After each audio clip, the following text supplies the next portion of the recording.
Cette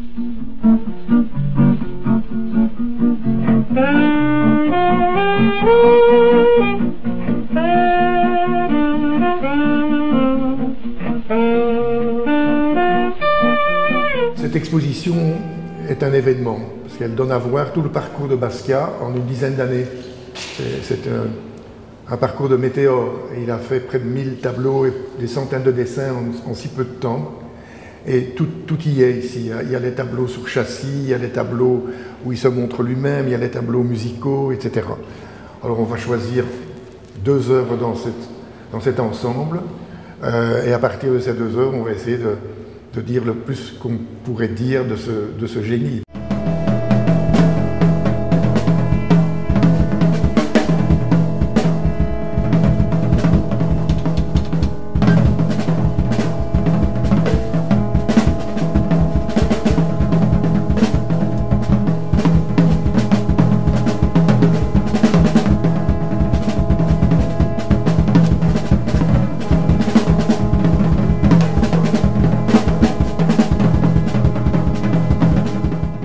Ce genre de tableau où apparaît un personnage crucifié et en protestation, ce sont toujours des tableaux qui font allusion au cri.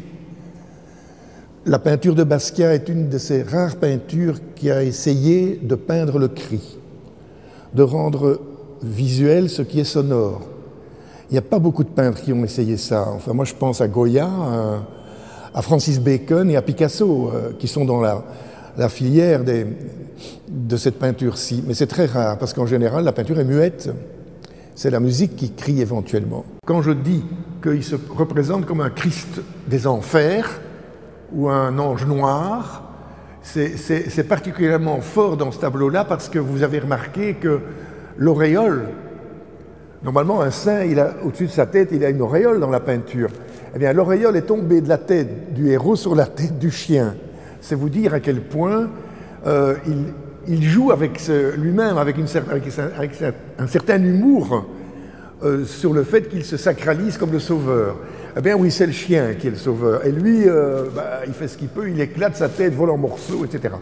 Quand on regarde bien le personnage, on constate que Basquiat interroge toujours l'intérieur de son corps. Pour lui, une anatomie, c'est un champ d'expérimentation plastique. Il faut essayer de savoir qu'est-ce que c'est les intestins, qu'est-ce que c'est une cage thoracique, qu'est-ce que c'est des neurones, qu'est-ce que c'est des artères, qu'est-ce que c'est des rotules. Et à tout moment, il faut s'attendre à ce que le corps soit ouvert et expérimenté dans ses énergies anatomiques.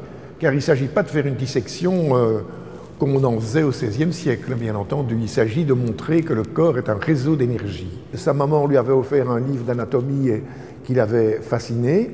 Je crois aussi qu'il a dû voir à un moment donné les dessins de Léonard da Vinci.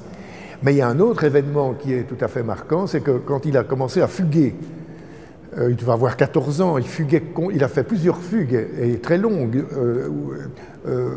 fouillant le milieu familial. Pendant une de ces fugues, il a été heurté par une voiture, il était gravement blessé et opéré, on a dû lui enlever la rate. À ce moment-là, je pense que ce petit garçon, ou cet adolescent, a dû commencer à se demander « mais qu'est-ce que c'est mon corps? On m'a enlevé un organe, est-ce que ça marche encore? Comment ça marche ?» Tout le monde dit que Basquiat est sorti de la rue et du milieu des taggeurs. C'est vrai, mais il faut relativiser ça.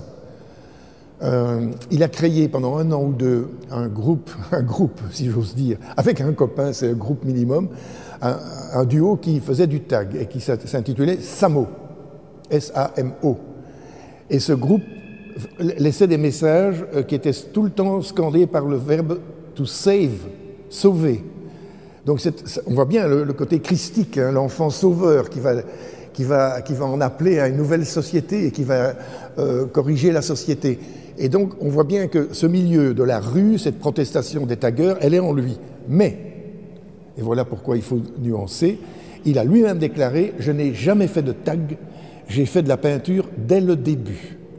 Et en effet, le tagueur, il se contente en général d'un graphe très simple, répétitif, qui est sa signature, et avec laquelle il établit son territoire personnel ou de clan ou de bande.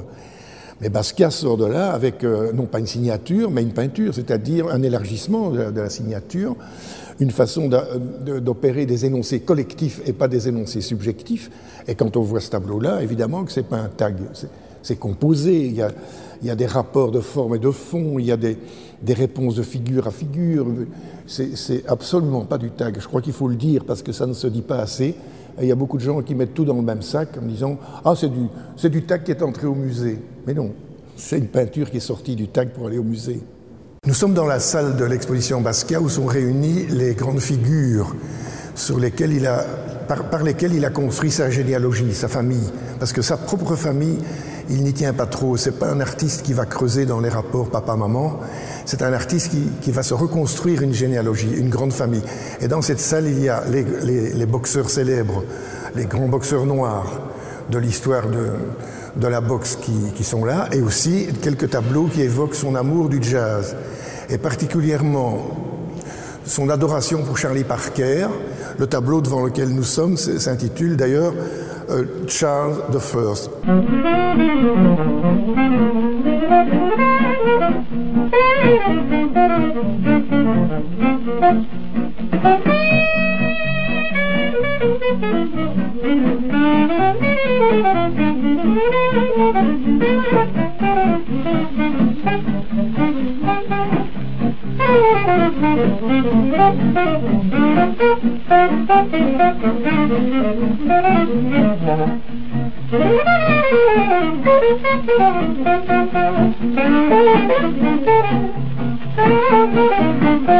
Comme si Charlie Parker était un roi. Et en effet, dans le tableau, vous voyez une petite couronne en haut à gauche et la même petite couronne sur la droite. Cette petite couronne couronne un roi. Et ce roi, c'est Charlie Parker. Pourquoi cet amour de Charlie Parker? Parce que pour la première fois dans l'histoire du jazz, les musiciens deviennent des artistes expérimentateurs et cessent d'être des amuseurs pour les Blancs. Et pour Jean-Michel Basquiat, qui est le premier peintre noir de l'histoire de la peinture américaine, ceci est extraordinairement important. J'ai relevé une petite anecdote qui peut nous confirmer tout ça. C'est que lorsqu'il était à Venise dans les années 80, Basquiat déclare à son ami « Ça fait 2 semaines que j'ai plus écouté du Charlie Parker, je vais en devenir malade ». Ce qui veut bien dire que pour lui, c'était une musique vitale. Alors, dans ce tableau très très riche en informations, on remarque non seulement un hommage à Charlie Parker, et en même temps, si vous lisez le texte qui est dans le bas du tableau, « Most young kings get their head cut off », la plupart des jeunes rois vont voir leur tête coupée, donc vont être décapités, ce qui est presque une prémonition de sa propre existence, et qui est aussi une allusion au fait que Charlie Parker est mort à 35 ans, et que donc les génies de ce genre ont la vie courte, ils sont brûlés par la vie. Notez bien que l'amour de la musique de Basquiat ne se limite pas au jazz et que tout en haut à droite du tableau, vous avez le mot opéra.